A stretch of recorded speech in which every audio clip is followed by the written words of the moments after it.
अब हम पढ़ेंगे सेक्शन 133। सेक्शन 133 के लिए है न्यूसेंस को हटाने के लिए सशर्त आदेश, कंडीशनल ऑर्डर टू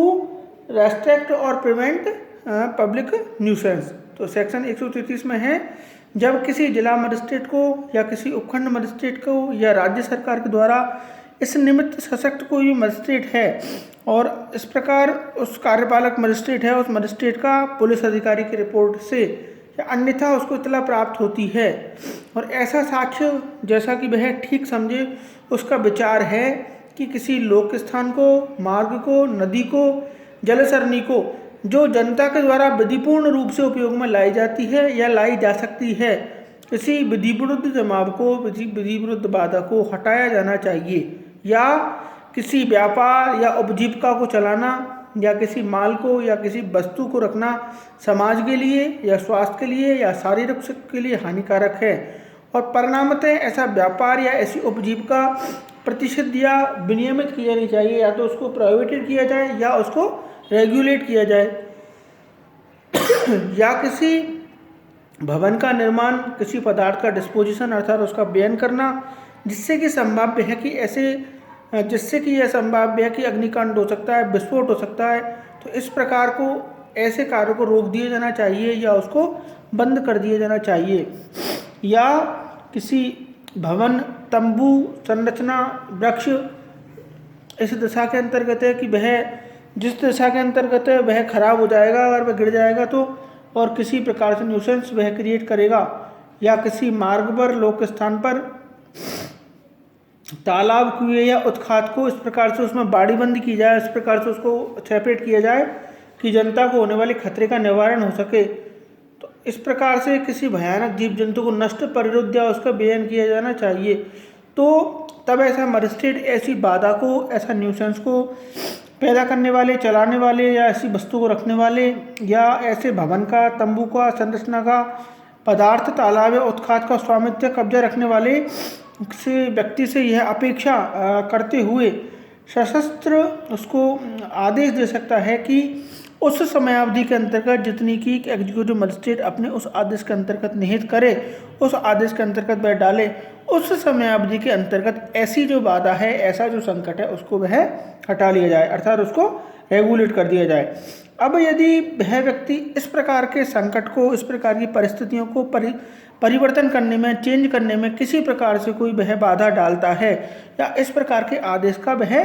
पालन नहीं करता है, तो और वह ऐसे पालन करने में किसी प्रकार की कोई भी आपत्ति दर्ज कराता है, किसी प्रकार का कोई ऑब्जेक्शन दर्ज कराता है, तो वह मजिस्ट्रेट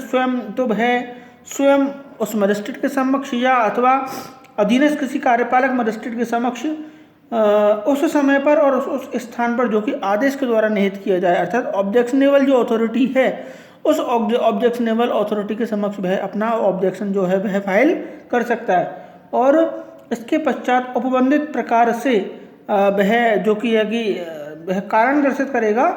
और वह मजिस्ट्रेट यह इस प्रकार से प्रश्न पूछेगा कि क्यों ना इस आदेश को कैंसिलेशन, इस आदेश को निरस्त, इसको अंतिम क्यों नहीं कर दिया जाए अर्थात इस आदेश को फाइनल क्यों नहीं कर दिया जाए। इसके अलावा सेक्शन 133 सब क्लॉज 2 के अंतर्गत यह प्रावधान किया गया है कि मजिस्ट्रेट के द्वारा इस धारा के अधीन सम्यक रूप से दिया गया कोई भी आदेश है, उस आदेश को किसी भी सिविल न्यायालय में प्रश्नगत नहीं किया जाएगा। अर्थात ऐसे मामलों को जो एग्जीक्यूटिव मजिस्ट्रेट के द्वारा दिए जाते हैं, ऐसे आदेशों को हम किसी भी सिविल कोर्ट के अंतर्गत उनको हम आक्षेपित नहीं करेंगे। ये हो गया हमारा सेक्शन 133 सब क्लॉज 2 के अंतर्गत। अब सेक्शन 133 के अंतर्गत दे रखा है लोक स्थान स्पष्टीकरण के अंतर्गत। तो लोक स्थान से तात्पर्य है राज्य की संपत्ति, पड़ाव के मैदान, स्वच्छता या आमोद प्रयोजन के लिए छोड़े गए जो मैदान हैं वो 133 के अंतर्गत लोक स्थान के अंतर्गत आते हैं। तो अब हम इसको सेक्शन को थोड़े से शॉर्ट में पढ़ेंगे। उस शॉर्ट में यही दे रखा है कि 133 के अंतर्गत जो लोक अपदूषण की जो कार्रवाई है, उस लोक अपदूषण की कार्रवाई के लिए कौन सशक्त है, तो हमारा आंसर होगा जिला मजिस्ट्रेट, उसके बाद आएगा उपखंड मजिस्ट्रेट, उसके बाद आएगा अन्य कोई भी कार्यपालक मजिस्ट्रेट जिसको राज्य सरकार द्वारा ऐसी कार्रवाई करने के लिए एम्पावर्ड किया जाए और उसको सशक्त किया जाए। अब सेक्शन 134 के अंतर्गत है आदेश की तामील की अधिसूचना। तो सब क्लोज 1 के अंतर्गत दे रखा है कि धारा 133 के अंतर्गत दिए गया जो आदेश है, तो उस आदेश की तामील है उस व्यक्ति पर जिसके विरुद्ध वह दिया गया है, यदि साध्य हो तो उस रीति से की जाएगी जो समन मामले की रीति के लिए वैध है। अर्थात हमने 2 प्रकार के वारंट सीआरपीसी के अंतर्गत पढ़े थे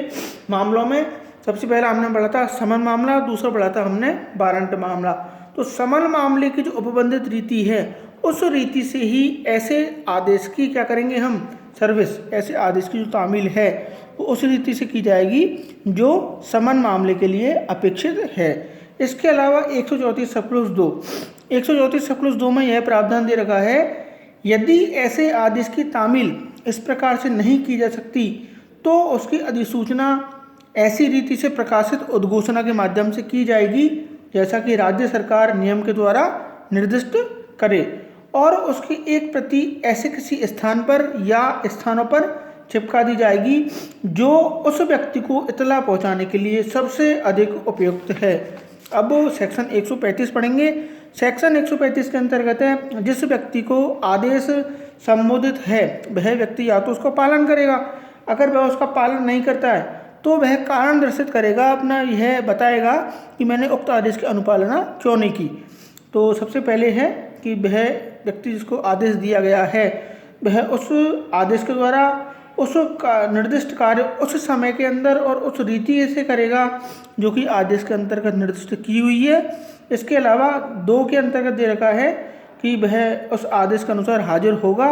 और उसके विरुद्ध कारण दर्शित करेगा। तो इस प्रकार से हमने 133, 134 और 135 और 135 के अंतर्गत हमने पढ़ा। आगे कक्षा में हम इसकी जो प्रोसीजर है सेक्शन 136, उस 136 से हम पढ़ेंगे कि अगर वह व्यक्ति ऐसा करने में असफल रहता है तो उसके क्या परिणाम होते हैं,